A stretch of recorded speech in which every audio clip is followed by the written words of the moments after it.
सुधांशु त्रिवेदी, जवाब।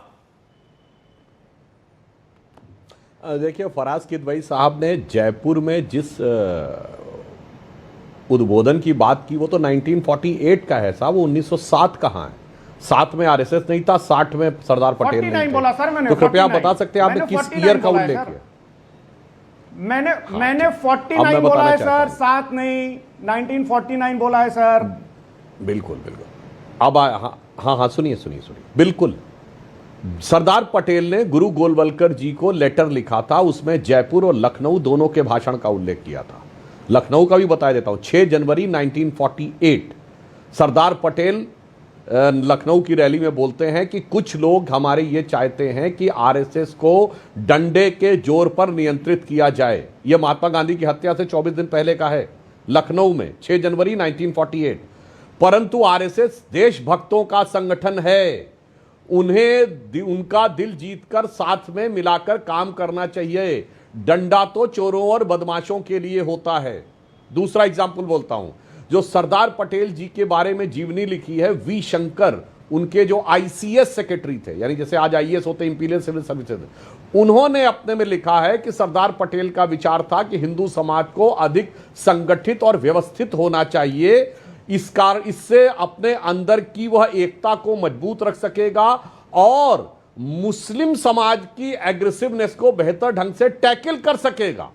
इसके आगे वी शंकर लिखते हैं, इस दृष्टि से उनके विचार आरएसएस के बहुत नजदीक थे। और फराज किदवई साहब, और आप तो पढ़े लिखे व्यक्ति हैं, चूंकि आप उन चीजों पे डिटेल में जाते हैं, इसलिए मैं कहना चाहता हूं, सपा में बहुत ही कम ऐसे प्रवक्ता हैं जो थोड़ा अमीश जी रिसर्च करते हो, पढ़ लिख के आते हो, तो मैं इसलिए कहना चाहता हूं 10 अक्टूबर 1949 कांग्रेस ने प्रस्ताव पारित किया सीडब्ल्यूसी में कि आरएसएस के लोग कांग्रेस ज्वाइन कर सकते हैं। तब जवाहरलाल नेहरू बाहर थे राष्ट्रमंडल सम्मेलन के लिए, नेहरू लौट के आते हैं और उसको रिवर्स करवाते हैं नवंबर 1949 में।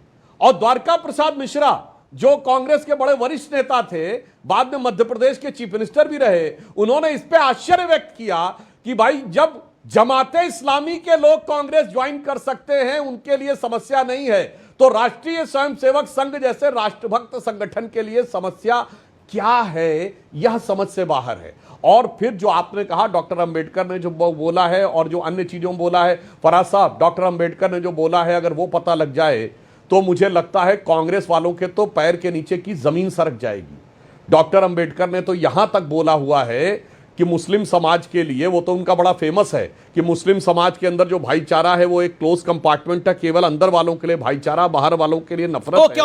उन्होंने यहां तक बोला है कि एक लाइन और बोल दूं। हाँ, बोल दिए, एक लाइन कंप्लीट देन फराज भाई। आप चलिए,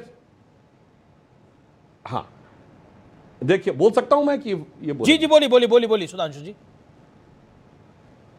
हाँ, देखिए डॉक्टर अंबेडकर ने यहां तक लिखा कि यदि उनके सामने ऑप्शन आए ना, लोग बहुत कहते हैं भगवान धर्म, बौद्ध धर्म को स्वीकार कर लिया, बौद्ध धर्म। अरे डॉक्टर अंबेडकर ने बहुत साफ लिखा है, उन्होंने कहा कि मैंने क्रिश्चियनिटी या इस्लाम इसलिए नहीं स्वीकार किया कि मैं जिस धर्म में जाऊंगा डिप्रेस क्लास का एक बड़ा तबका उधर जा सकता है, और अगर डिप्रेस क्लास के लोग क्रिश्चियनिटी या इस्लाम में गए तो वर्ड यूज किया, they will be D nationalise, वो भारतीयता से अलग हो जाएंगे।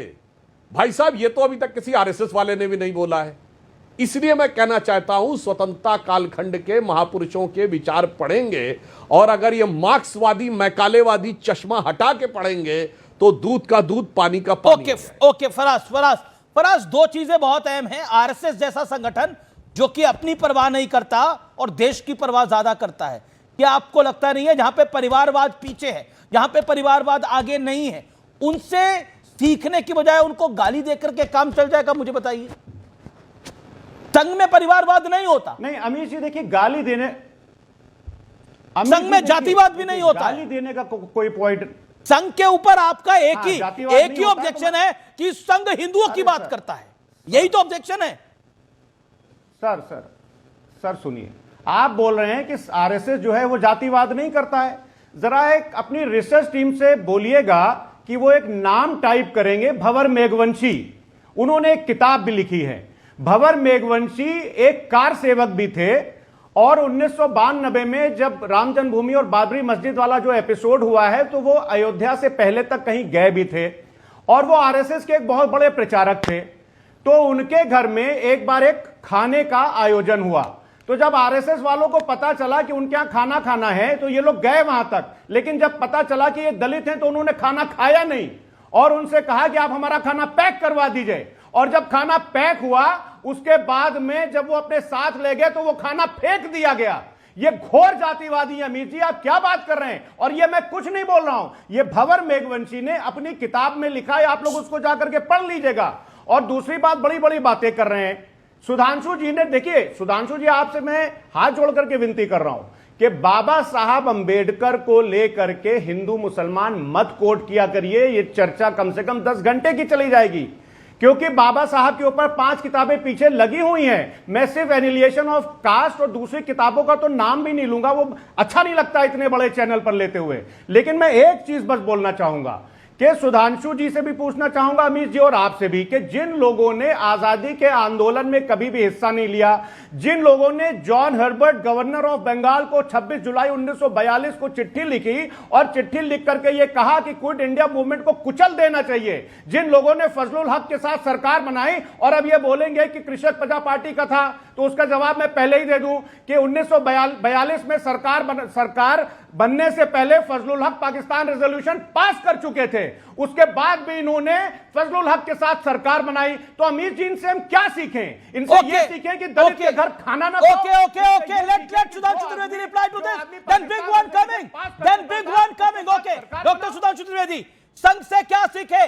संघ का खेल निराला है, जातियों में बांटने का खेल आप करते हैं और आप डिवाइड एंड रूल करना चाहते हैं, आप नफरत फैलाना चाहते हैं, एक ऐसी नफरत जो कि देश में दरार पैदा करती है, जो क्रिश्चियन बनाने से मना करती है, जो मुसलमानों के खिलाफ ऐसा बोलती है। ये कांग्रेस की लाइन है, ये समाजवादी पार्टी की लाइन है। जवाब, नफरत की दीवार क्रिएट करना चाहते हैं आप, जो उस दौर में मुस्लिम लीग ने करी, आज संघ कर रहा है। साए राइटर को कोट नहीं कर रहा हूं, किसी की व्यक्तिगत विचार नहीं बना हूं। बाबा Saheb Ambedkar writings and speeches, जो बाबा साहब की सबसे एथेंटिक पूरा कलेक्शन है writings and speeches, published by Maharashtra government in 1987, republished by central government ministry of social justice and empowerment January 2014 UPA सरकार में। सर उसमें volume 17 part 1 page number 241, again I am repeating, volume 17 part 1 page number 241, Baba Saheb Ambedkar कहते हैं कि अगर Christianity या इस्लाम को मैं स्वीकार कर लूंगा तो depress class will be D nationalise. Sir मैं किसी आपने रघुवंशी और फलाने वंशी का बोल दिया, मैं इसको नहीं, डॉक्टर अंबेडकर की अथेंटिक सरकार के द्वारा पब्लिश राइटिंग। और आप आरएसएस की बात करते हैं क्या साहब? श्री राम जन्मभूमि का शिलान्यास 9 नवंबर 1989 को हुआ था, तो 4 ईंटें रखवाई जाती हैं शास्त्रीय परंपरा से, नंदा, भद्रा, जया, पूर्णा। उससे पहले 5वीं ईंट किससे रखवाई गई थी? कामेश्वर चौपाल से, जिनकी अभी कुछ दिन पहले डेथ हुई है, बिहार के थे, दलित समाज से थे। और आप सुनिए, 81 महामंडलेश्वर दलित समाज से हैं, कितने? 81। और मैं चैलेंज करके फराज साहब से पूछता हूं, गद्दी, घोसी, मेहरासी, कसाई, जुलाहा, एक बता दे जो मुफ्ती, मुकर्रम, बारी, हाफिज, मौलवी हो। जवाब जवाब एक सेकंड सुधांशु, यही रुकिए आप, सुधांशु यही रुकिए, जवाब देंगे फराज किद भाई, आज मुंह पर जवाब देंगे और पूरी बोलती बंद कर देंगे। ओके, जवाब फराज किद भाई, बताइए कितने मुफ्ती बने, कितने बारी बने? जवाब प्लीज। अमीर जी देखिए अमीर जी, सुधांशु जी हमारे शहर के रहने वाले हैं। ये डिबेट इस्लाम और हिंदुइज्म पर बिल्कुल नहीं हो रही है। हिंदू भाई हमारे भाई हैं। और बताइए तो सही, इसमें अरे इस्लाम और हिंदुइज्म की बात ही नहीं है। 90% आपने सवाल कई सारे पूछे, उसका वो मैंने हूबहू जवाब लिया। अब यहां पर ब्रेक क्यों लगाना? अब गाड़ी को अगर रफ्तार दिए तो पूरी दीजिए ना, अपनी तरफ से जवाब दीजिए। सुधांशु त्रिवेदी का लाइव आप डिबेट में मुंह बंद करिए ये बात बोल के, मैं इंश्योर करूंगा कि आगे से वो ये बात ना बोले। आप बोलिए, प्लीज बताइए, शर्माइए नहीं। अमीर जी, अरे सर मैं बता रहा हूं, अमीर जी देखिए, मुस्लिम समाज में जो हाफिज कुरान है, सुनिए, हाफिज कुरान है, जो मस्जिद के पेशमाम हैं और जो ईदगाह में ईद की नमाज पढ़ाते हैं, वो 98% पसमानदा समाज से आते हैं, जिसमें जिन इन्होंने कास्ट के नाम लिए वो सारे कास्ट के लोग आते हैं। जो फॉरवर्ड समाज है जिससे मैं आता हूं, हम मस्जिद में नमाज नहीं पढ़ाते हैं, हम आपके सामने आकर के डिबेट करते हैं। तो ये जो है सुधांशु जी का जो ये जो नैरेटिव है, ये परसेप्शन है, बिल्कुल गलत है। ईदगाह में नमाज हो, चाहे मस्जिदों में नमाज हो, चाहे हाफिज कुरान हो, ज्यादातर जो है वो 95% पसमानदा कम्युनिटी से आते हैं। और कोई सवाल है? ओके सुधांशु जी, जवाब मिला आपको, लेकिन ये जवाब आपने बदल दिया अपने तरीके से। ओके सुधांशु जी। नहीं, मगर फराज साहब कोई बात नहीं, मैं आपकी मजबूरी समझता हूं कि वहां अशरफ में से ही बनेगा, मगर हम अपने बताए देते हैं। हमारी साध्वी निरंजन ज्योति जी मल्लाह समाज से आती हैं, उनकी जाति कुछ राज्यों में, यूपी में ओबीसी में है, दिल्ली में शेड्यूल कास्ट में है। वो निरंजनी अखाड़े की महामंडलेश्वर है, ओबीसी वर्ग से। वैसे तो कहा जाता है कि जात न पूछो साधु की, मगर अब राहुल गांधी जात जात जात जात जात इतना कहने लगे, तो मैं बताना चाहता हूं हमारे जो साध्वी हैं, साधु हैं, जो ओबीसी वर्ग से हैं, बड़े बड़े, उमा भारती जी, साध्वी निरंजन ज्योति जी, साध्वी रितंभरा जी, ये अपने जो पहले सांसद रहे हैं साक्षी महाराज, और अभी हमारे महर्ष बाल योगी उमेश नाथ राज्यसभा में वाल्मीकि समाज से हैं। वाल्मीकि समाज जो हमारे एससी में भी सबसे नीचे माना जाता है। और विश्व हिंदू परिषद ने ऑफिशियली बयान दिया है, 2024 में चेक करके जाके कोई देख ले, 50,000 पुजारी जो ट्राइबल एरिया में काम कर रहे हैं वो एससी और एसटी में से हैं। कितने साहब? 50,000। इसलिए बिल्कुल सही बात है, उसको छोड़िए, इस्लाम और हिंदुइज्म के ऊपर कोई बहस नहीं, मगर मैं एक पक्की बात बताना चाहता हूं। अभी फराज साहब ने एनिलेशन ऑफ कास्ट कोट किया। अमीश जी, आपके लाखों दर्शकों से कहता हूं, गांधी जी का जितना नुकसान गांधीवादियों ने किया, अंबेडकर जी का उतना ही नुकसान अंबेडकरवादियों ने किया।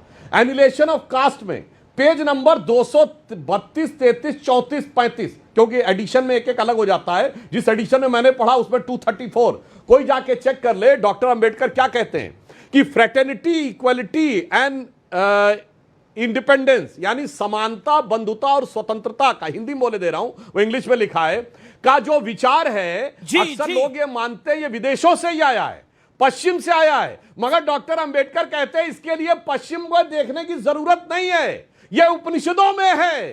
फिर कह रहा हूं, annihilation of caste page number 234, doctor Ambedkar कहते हैं समानता, बंधुता और एकता का भाव जो है ये उपनिषदों से है। इसीलिए मैं फराज साहब कहना चाहता हूं, और जो हमारे कांग्रेस के लोग हैं, फराज साहब तो खैर पढ़े लिखे हैं, बाकी जो बेपढ़े लिखे घूमते रहते हैं पश्चिम, अगर पश्चिम दौड़ दौड़ जाते हैं ना हमारे नेता, कोलंबिया, कभी सुधांशु जी, ये सही है आपका कहना कि फराज साहब पढ़े लिखे हैं, अच्छे प्रवक्ता हैं, अखिलेश जी के लिए एक एसेट है, आप भी अपनी पार्टी के लिए एसेट है।